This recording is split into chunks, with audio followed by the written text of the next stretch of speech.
Ляйсан Рахматуллина, одна из немногих современных авторов, вот уже на протяжении десятилетия продолжающая поддерживать стабильный интерес не только к себе, но, главное, своему творчеству. Надо сказать, что «Метаморфозы», выставка, состоявшаяся в галерее «Мирас», уже 10-я на счету художника-персоналка.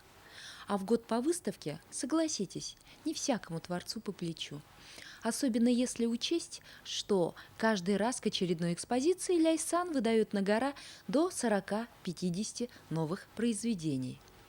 Причина всему – великая работоспособность – это раз, ну а во-вторых, автору действительно всегда есть что показать. Под каким символом, знаком прошла подготовка к этой выставке? Что вы хотели сказать именно вот этой выставкой? Я считаю, что во всех работах есть метаморфозы. Они как бы изначально живут в моих работах и будут жить и продолжать, в общем-то. Каждая выставка – это как экзамен. Вот такие экзамены у нее достаточно частые. Художник, у которого очень много в голове тем, фантазии, такой широкий взлет фантазии, что ли.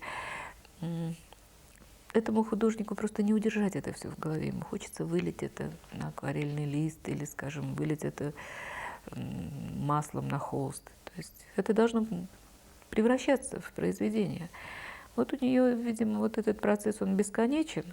Ляйсан, она одна из тех художников, которые благодаря умению видеть мир по-своему и отображать его так, как никто другой. А это же главное качество для художника. Для любого художника это главное качество. Видеть мир и уметь вот так отобразить, как никто не повторит. Вот, это же такое качество. И Ляйсан умеет это делать и может как-то оставаться и верной себе, и в то же время нравится публике и нравится своим коллегам.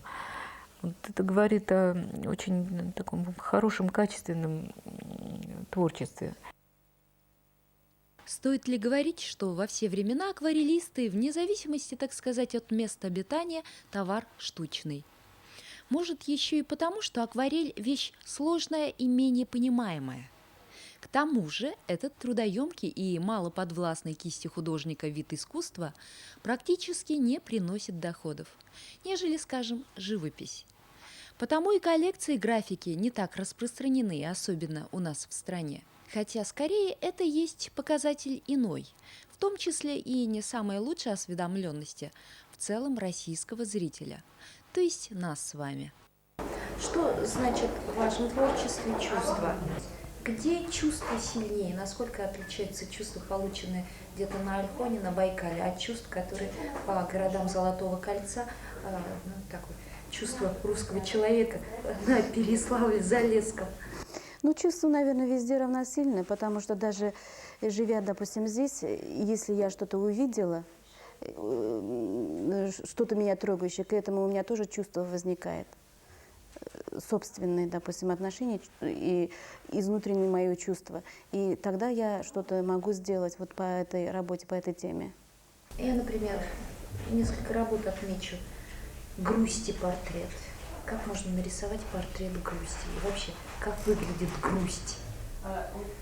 Например, то же самое. Может, радости портрет, портрет любви. Как вообще это создается? Ну, вы правильно заметили. Вообще в моих работах вот самое первое это идет цвет. То есть цвет здесь уже подсказывает и форму, и характер, и настроение работы.